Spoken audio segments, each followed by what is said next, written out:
Action. Cut. Lovely.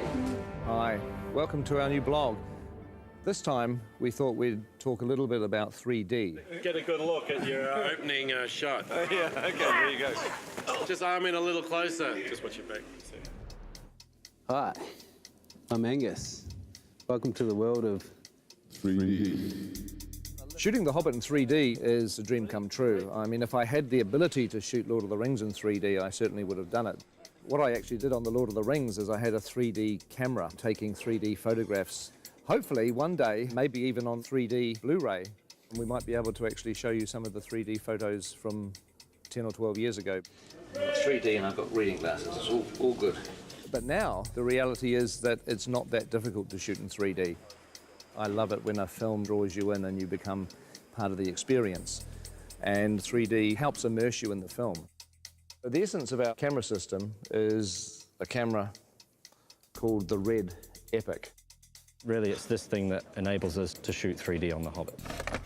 But of course, to shoot 3D, you actually need two cameras. The problem that we have in the cinema world is that the lenses that we use are so large that we cannot get an interocular similar to a human's, which is the separation between your eyes. For us to get the two cameras as close together as possible, they have to shoot into a mirror.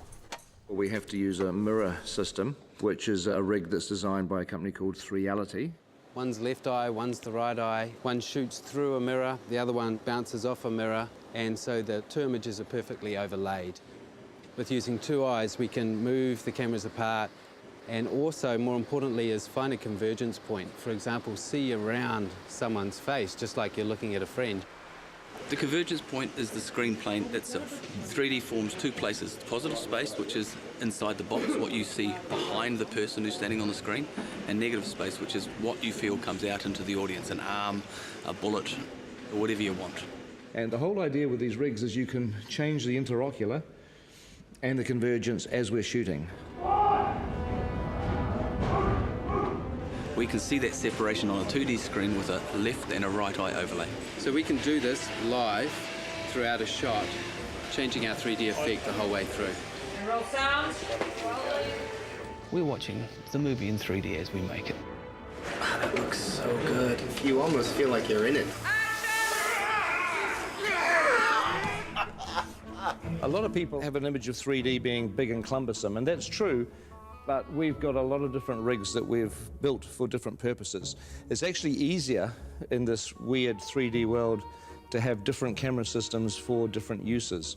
So this is a camera that we built to go on a crane that can move around and it never comes off the crane. This is the TS5 in a handheld mode.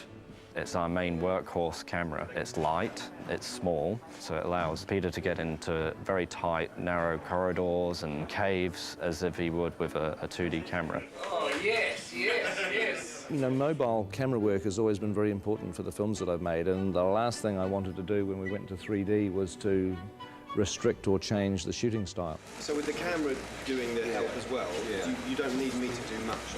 It was very important for The Hobbit that we feel like the same filmmakers have gone back into Middle-earth to tell a new story. We're shooting at the same speed as you'd shoot 2D.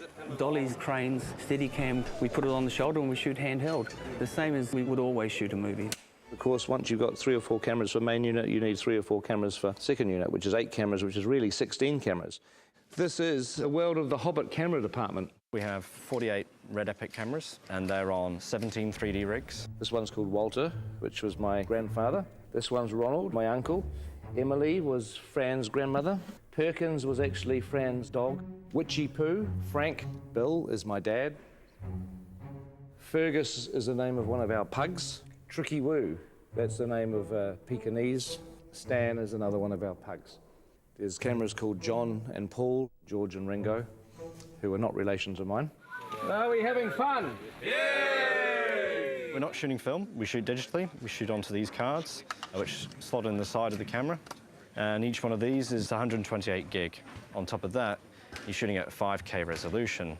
A very sharp, clear image. Needs like a chart, but you know, like 5K's there, 4K's about there, and then your 1080 home TV is down here. So It gives you sort of an idea of the amount of information that we're actually capturing on these. Let's do another one of those. 48 frames, yes. Yep. We're shooting The Hobbit at a higher frame rate at 48 frames per second, which is twice the normal 24 frames. The human eye sees 60 frames a second. So 48 frames is more of a natural progression toward giving the viewer what they would actually see in the real world. The people who have seen scenes of The Hobbit at 48 frames a second often say that it's like the back of the cinema has had a hole cut out of it where the screen is, and you're actually looking into the real world. Once you add stereo, and it gives you that extra ability to control depth, you can devise ways in which it can become part of the storytelling of a film. For instance, in Mirkwood, we really play on the fact that it's a forest that's kind of hallucinogenic almost. It draws you in.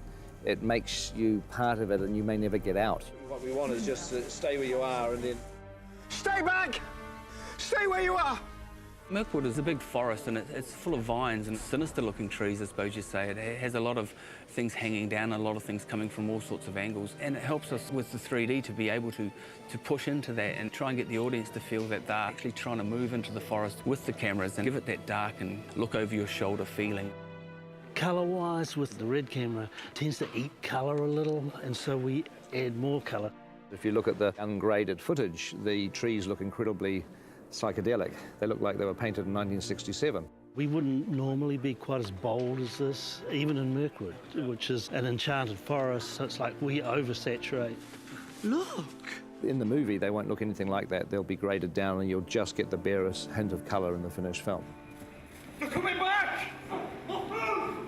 3D 48 frames is pretty unforgiving, and we have to change our whole way to go about coloring these things, because what we found out in early tests that if there wasn't enough red in these pieces, they would punch up yellow and react differently than normal skin with blood running through it. So here's an example. This is Graham McTavish as Dwalin, and we've had to add a lot of red tones to his makeup. So if you notice, if you stick your hand up next to your face, how incredibly pale this man is right now. I've barely seen daylight for the last 6 months, that's fine. Yes. So we have to add the blood in the piece to make him look like a normal flesh tone. It looks freaky now, but on film it's going to read beautifully. Fingers crossed. With the 3D HD stuff, it is amazing how when people's hair moves around on the wigs, it has to actually be the real thing. It has to be real hair. And you find because the number of frames a second you're using and so on and so forth, if you've got real hair moving around, it just looks real.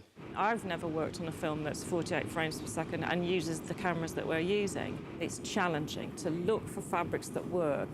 I know full well that a fabric that we bought ages ago for a dressing gown for Bilbo would probably make people feel sick if they saw it on camera. It's got spots on it with a little spot inside it, and it would just be like someone throwing stones at your face, I think. So I've avoided that fabric like the plague. It's in very poor taste! Others are just a joy to behold, and the camera picks it up and the audience could see every last detail. So in that sense, it's really exciting. This film is really breaking new grounds in many ways as far as the technology of the filming goes. But John and I are still working in our time-honoured methods of pencil and charcoal, composing pictures in 2D. And we thought we'd try and come up with some way of actually incorporating a 3D aspect into the way that we were producing the concept art. That might communicate more clearly to Peter and to the other technicians. So what we're doing is 2 drawings. One is in red, one is in blue, and the 3D glasses have a red lens and a blue lens, one for each eye. Don't go too heavy on it. This is probably the first serious cinema production where the actual concept art has been done in 3D. Rather than sharing just the same office, we're actually sharing basically the same vision. Yeah. There's been a bit of a tendency for me to take on the blue.